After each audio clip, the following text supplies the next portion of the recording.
मुख्य प्रावधान है वह यही है कि मैंने पहले ही कहा कि जो भी हमारी संस्कृति आज चल रही है या जो भी संस्कृति का इस समय निर्वहन चल रहा है वह केवल ऐसे प्रतीक रूप में है। मूल चीज़ किसी को नहीं पता है। मूल को छोड़ करके व्यक्ति प्रतीक को ही जो है मनाने में लगा हुआ है। असल में बताऊं मैं आप लोगों को, तो जो अब नवरात्रि प्रारंभ होती है और नवरात्रि प्रारंभ होने के बाद जो है लोग जो है जैसे ही नवरात्रि प्रारंभ होती है फिर समाप्त होती है तो 10वें दिन 9 दिन तो माता जी का जो है नवमी का पूजा पाठ करते हैं, लोग व्रत करते हैं, उपवास करते हैं। परंतु 10वें दिन जो है रावण को जलाते हैं लोग। ऐसा नहीं है। रावण की मौत जो है 10वें दिन नहीं हुई थी। रावण को उस दिन नहीं उसका वध किया गया था। वध का समय कुछ और है, परंतु केवल हमारे भीतर जो निहित 10 रावण है ना, उसको मारने की आवश्यकता है। उसको मारने के लिए रावण जलाया जाता है। रावण को बुराई का प्रतीक माना जाता है कि रावण जो है काम क्रोध लोभ मोह मद मात्सर्य इनमें फंसा हुआ था। तो रावण को जला करके ये लोग संदेश दुनिया को देना चाहते हैं, परंतु अपने आप को ये संदेश नहीं देना चाहता है कि जो हमारे भीतर काम क्रोध मोह लोभ ईर्ष्या द्वेष है इसको समाप्त किया जाए, इसको जलाया जाए। जब नवरात्रि माता का जब व्रत पूरा हो जाता है तो 10वें दिन जो है हमारे भीतर जितनी भी बुराइयां हैं उन बुराइयों को जलाया जाए। यह संकल्प लेना चाहिए। रावण तो पता नहीं कितने लाख वर्ष पहले मार दिया गया है। उसका पुतला जला करके करोगे क्या? आतिशबाजी दिखाओगे, उसको कितनी बार मारोगे? एक बार थोड़ी मारा है। ये जो बार बार जलाने की प्रथा है वह यह संकेत देती है कि जो हमारे भीतर काम है, क्रोध है, लोभ है, मोह है, मद है, मात्सर्य है, वासना है, उसको जो है जला दिया जाए। तो वो हर साल इसीलिए जला जाता है कि हर साल व्यक्ति के भीतर पूरे साल में एक बार जला देना चाहिए काम क्रोध लोभ मोह। परंतु लोगों को ये बात समझ में नहीं आती। ये बात लोगों के ध्यान में नहीं जाता है कि इसको जलाया जाए। उनको लगता है कि रावण ही बुरा था। ठीक है, उनको ये नहीं लगता है कि सबसे रावण से बुरे तो आज कहीं हम हैं। हमारे अंदर भी वही रावण बैठा हुआ है। बोलिए, बैठा है कि नहीं बैठा है? ईमानदारी पूर्वक बताइए।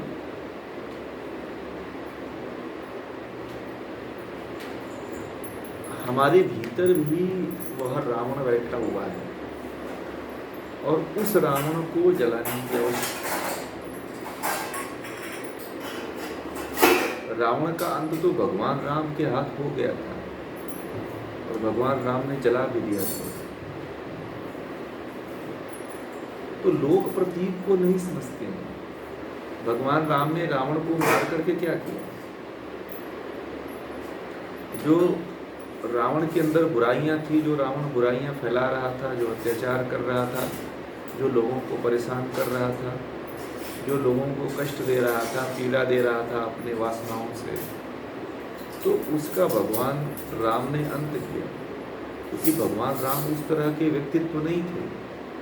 परंतु क्या आप लोग जलाते हो?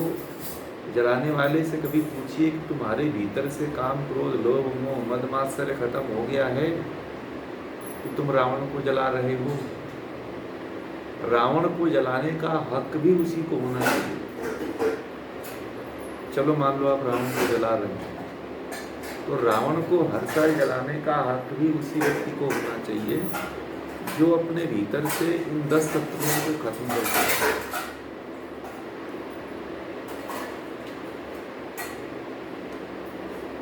व्यक्ति कहीं लोभ में फंसा हुआ है, कभी वासना में फंसा हुआ है, कभी चोरी में फंसा हुआ है, भ्रष्टाचार में फंसा हुआ है, तो और वही व्यक्ति भगवान राम का वस्त्र पहन करके जा करके जलाता है।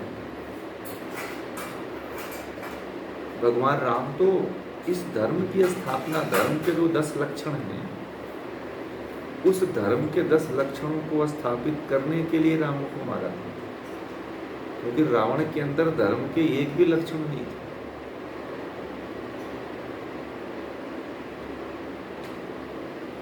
एक तो रावण ने सीता को जो है चोरी से चुरा के लेके गया था, चोरी का काम किया था, ठीक है। तो रावण बुराइयों का प्रतीक है, धर्म का प्रतीक नहीं है। तो धर्म को स्थापित करने के लिए जो है धर्म के 10 लक्षणों को, धर्म के 10 बिंदुओं को स्थापित करने के लिए भगवान राम ने रावण जैसे व्यक्तित्व को मारा था, संहार किया। अब हमारे भीतर वो इतना गहरा बैठा हुआ है, हम सभी के भीतर छल है, कपट है, राग है, द्वेष है, वृत्तियां हैं, क्लेश हैं। इनको हमने अपना हमसफर बना रखा है। मोह है, ममता है, अहंकार है, माया है, इनको हमने क्या बना रखा है? इनको हमने हमसफर, दोस्त बना रखा है, प्रियतम बना रखा है, ठीक है। और इन्हीं के सहारे हमारा जीवन चल रहा है। अष्टावक्र ऋषि कहते हैं, महर्षि पतंजलि कहते हैं सॉरी, कि इन वृत्तियों को खत्म करो, क्लेशों को खत्म करो, तो तुम्हारे भीतर से शत्रु का, रावण का संहार होगा। रावण को जलाने से कोई फायदा नहीं। अब हर व्यक्ति को एक संकल्प लेना चाहिए कि अपना पुतला बनाना चाहिए, और उस पुतले में 10 उसके सिर बनाने चाहिए, और 10 सिर पे नाम लिखना चाहिए।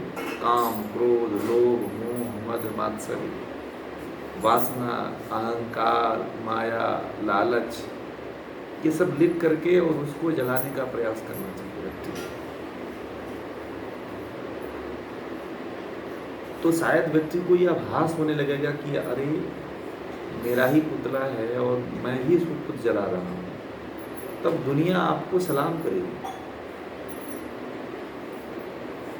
कहेगी ये तो बहुत अच्छा आदमी है, अपने भीतर के काम, क्रोध, लोभ, मोह को जला रहा है, कितना अच्छा काम कर रहा है। और इनको वह नाम दे दे रावण, और यह व्यक्ति कह दे कि मैं अपने भीतर के रावण को जला रहा हूँ। रावण को पता नहीं 10 लाख वर्ष हो गए मरे हुए, अब तक बेचारा जल रहा है। अब तक रावण का लाश कहीं रखी हुई है क्या कि हर साल जला रहे हो? हर साल जलाने का कोई मतलब ही नहीं। इस तरह से तो आपके दादा दादी मर चुके हैं, उनको भी जलाओ, उनका भी पुतला बना के जलाओ, क्यों? चलो हम एक बार उनको, उनकी हर पुण्यतिथि पे जलाओ उनको। ऐसा नहीं करोगे ना आप लोग, नहीं करोगे, क्योंकि आप मानते हो कि हमारे दादा थे, दादी थे, ये थे, वो थे। परंतु हमारे भीतर के जो शत्रु हैं, जो हमारे भीतर के रावण हैं, इनको जलाने की आवश्यकता है।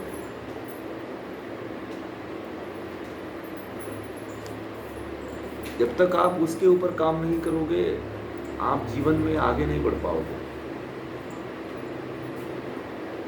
कबीरदास जी कहते हैं कि बुरा जो देखन में चला, बुरा न मिलियो कोई, और जो दिल ढूंढा अपना, मुझसा बुरा न कोई। तो कबीरदास जी कहते हैं कि मैं दुनिया में जो है ना, बुरा व्यक्ति ढूंढने चला था, कोई मिला ही नहीं बुरा। परंतु जब मैं अपने अंदर देखा तो मैंने ये देखा कि फलाना व्यक्ति से तो ज़्यादा मैं ही बुरा हूँ। तो इसलिए जो है अपने भीतर बैठे हुए शत्रु को पहचानिए, अपने भीतर बैठे हुए बुरे रावण को मारिए, वह आपको आगे नहीं बढ़ने देगा। आपको साधना में, आपको आध्यात्म में, आपको ज्ञान के क्षेत्र में, विज्ञान के क्षेत्र में कभी भी आपको आगे नहीं बढ़ने देगा। इसलिए उस रावण का वध होना चाहिए जो आपके भीतर बैठा हुआ है।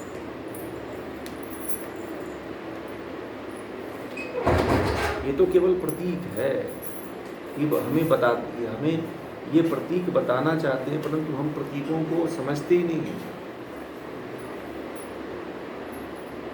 हम कभी भी इन प्रतीकों को नहीं जान पाते हैं कि प्रतीक, ये जो त्यौहार मनाए जाते हैं, ये दशहरा मनाया जाता है, नवमी का जो पूजन किया जाता है, ये क्यों किया जाता है? उसके तात्विक जो पीछे उसका रहस्य है, उसके बारे में किसी को जानकारी नहीं है। वह केवल जो है देख करके एक परंपरा चल पड़ी है जलाने की, तो सब ऐसे ही कर रहे हैं। उसमें थोड़ी आतिशबाजी हो जाती है, पटाखे देख लेते हैं, रावण का पुतला जल जाता है, घर पे चले आते हैं, 2-4 सेल्फी ले लेते हैं, 2-4 फोटो खींच लेते हैं, बड़ा अच्छा आतिशबाजी हुई, फिर घर चले आते हैं, फिर भूल जाते हैं। हमें याद नहीं रहता है कि हमारे भीतर भी रावण है, हमें अपने भीतर के रावण को मारना चाहिए। ये हमारे अंदर कभी इसका आभास नहीं होता, इसका हमें कभी ज्ञान नहीं होता। तो अपने भीतर बैठे रावण को मारने का प्रयास करें, तब आप रावण का वध कर पाएंगे। असली कर रावण को जलाने का सार्थकता तब सिद्ध होगा।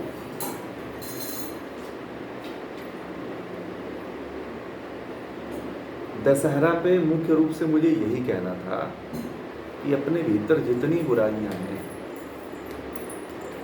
जितनी वासनाएं हैं, जितने भी दबी कुचली हुई भावनाएं हैं, उन सबको बाहर निकाल के फेंकिए।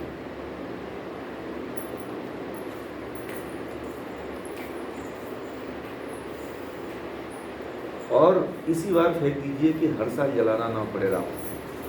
एक ही बार में फेंक दीजिए, आज ही फेंक दीजिए निकाल करके बाहर। आपके भीतर जितने भी वासना है, काम है, क्रोध है, लोभ है, मोह है, मद है, मात्सर्य है, इनको इसी साल इसी बार जो है निकाल करके बाहर फेंकिए कि अगले साल आपको रावण न जलाना पड़े। ठीक है।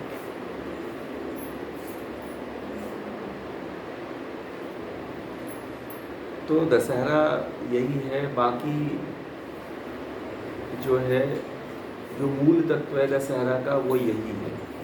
बाकी लोग क्यों मनाते हैं, कैसे मनाते हैं, किस तरह से करते हैं, नहीं, रावण तो बुरा था ही।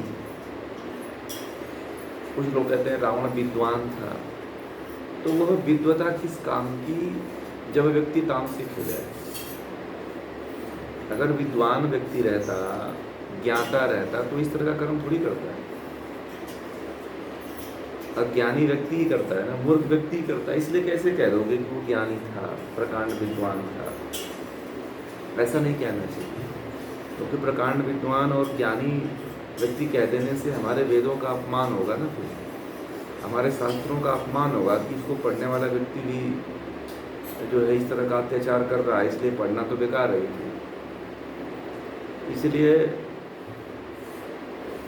इसलिए अरे अब छोड़िए, हमें किसी पे टिप्पणी नहीं करनी है। ज्ञानी व्यक्ति की ज्ञान की सार्थकता तब सिद्ध होती है जब वह उसको अमल में लाए। वो पढ़ाई किस काम की, वह ज्ञान किस काम का, कि जब आपने अपने जीवन में रत्ती भर भी प्रयोग नहीं किया। जीवन भर राक्षसी का काम करते रह गए, तो तुम कौन से बहुत बड़े विद्वान, कौन सी विद्वता का बहुत बड़ा मेडल ले लिया, जब उसका उपयोग तुम गलत ही काम में किए। किसी की स्त्री को उठा के लेके भाग आ रहे हो,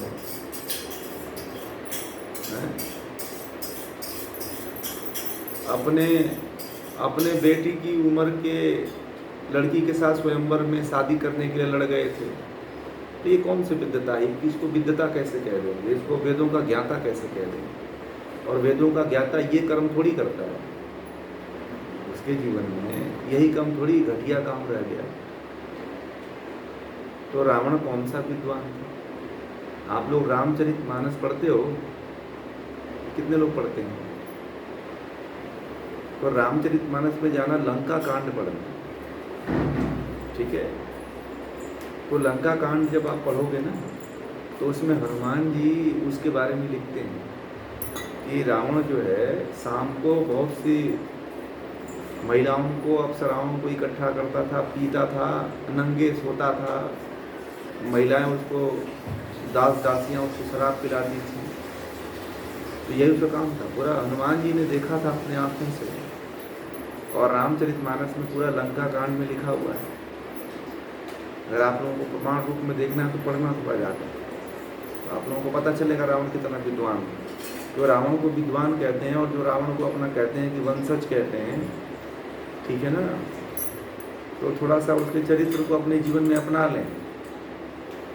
और आज के समय में ना, किसी के लड़की को और किसी के स्त्री को उठा के लाएं तो फिर योगी जी जैसे मुख्यमंत्री होंगे तो फांसी पे लटकाएंगे, फिर गोली मार देंगे, फिर हो गई विद्वान, विद्वान की विद्वता, फिर वो उसकी विद्वता गायब हो गई। ये जो आज ट्रेंड चल रहा है ना, रावण को विद्वान कहने वाले, अरे तुम्हारी विद्वता कहाँ खत्म हो गई? पढ़े, बहुत बड़े विद्वान थे, बहुत बड़े तुम ज्ञानी थे, तो तुम यही काम करते हो क्या? यही तो कहकर के आजकल के जो ज्ञानी हैं वो भी गलत काम में फंस गए, वे भी उल्टा सीधा काम करने लगे। अरे तुम्हारा ज्ञान मर गया, ज्ञान तुम्हारा शून्य हो गया, तो तुम्हारे अंदर थोड़ी सी भी बुद्धिमत्ता नहीं रही।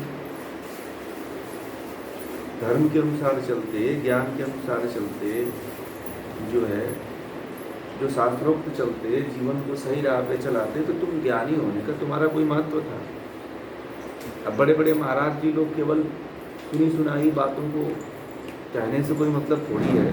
ज्ञानी व्यक्ति इस तरह का कर्म करता थोड़ी है, जो चारों वेदों का ज्ञाता है वो इस तरह का कर्म थोड़ी करेगा। अगर इस तरह का चारों वेदों को पढ़ने वाला व्यक्ति और इस तरह का कर्म करे तो कोई वेद पढ़ेगा ही नहीं, कहेगा कहाँ हम वेद पढ़े भैया? जब पढ़ने के बाद अब रावण ही बनना है तो फिर वेद क्यों पढ़े? फिर रावण ही बने रहे पहले से। तो ये जो इस तरह की जो लोग बातें करते हैं, महर्षि पतंजलि को केवल पढ़ लो, आपके अंदर से रावण खत्म हो जाएगा। तो कैसे हम कह सकते हैं कि रावण चारों वेदों को पढ़ा था और चारों वेदों का ज्ञाता था? मैं तो नहीं मानता हूँ। अगर होगा उसके अंदर विद्वता, परंतु वेदों का ज्ञाता इस तरह की हरकत नहीं करते। मुझे पता है वेदों का ज्ञाता इस तरह की हरकत कभी कर ही नहीं सकता। विभीषण था वेदों का ज्ञाता, उसको हम कह सकते हैं कि वो वेदों का ज्ञाता था कि राक्षसों के बीच में भी रह करके उसने वेदों के ज्ञान को जीवित रखा। विभीषण को क्यों नहीं महाराज जी लोग कह देते हैं कि वो बेचारे वेदों का ज्ञाता था? उसका तो कोई नाम ही नहीं लेता, उनको तो लोगों ने बदनाम कर रखा है। तो वही चीज़ है कि जो है आजकल जो है खलनायक को भी नायक बनाने में लोग लगे हुए हैं। इसमें अपनी विद्वता सिद्ध कर देते हैं कि हम बहुत बड़े ज्ञानी हैं, कि रावण के बारे में जानते हैं कि रावण बहुत बड़ा ज्ञानी था। अब वो जो रेप कर रहा था, सबकी महिलाओं को उठा के लेकर आता था, तो उस समय नहीं कहते हैं कि वो बहुत बड़ा विद्वान था। और ये कौन सा विद्वान है जो किसी की स्त्री को उठा लाता है? बताओ, आज के समय में कोई महाराज जी लोग हैं, कोई साधु है जो किसी स्त्री को उठा के लेके आता है? राइट। तो ये जो बातें कहते हैं सब ये अज्ञानतापूर्ण बातें हैं, इनका कोई सार्थकता नहीं है। और ये जो लोग कहते हैं कि हम रावण के वंशज हैं और रावण हमारा वंशज था, तो आज जितने रेपिस्ट हैं उसको भी कहें कि हमारे वंशज हैं, ये रावण के ही सब वंशज हैं, उसको भी कहना लोग शुरू कर दें, क्योंकि रावण ही कुल के है ना वो सब। आखिर जितने ही सब गलत काम करते हैं वो सब क्या है, सब रावण के ही वंशज हैं। तो इस तरह का प्रश्रय कभी भी नहीं देना चाहिए, क्योंकि रावण जो है, रावण था और रहेगा। उसके चरित्र को आप सही करने की कोशिश मत करिए। जो व्यक्ति रावण के चरित्र को सही करने की कोशिश करेगा, कहीं ना कहीं चोर के दाढ़ी में तिनके वाली बात आ जाएगी। ठीक है, इसलिए जो रावण का जो है ज़्यादा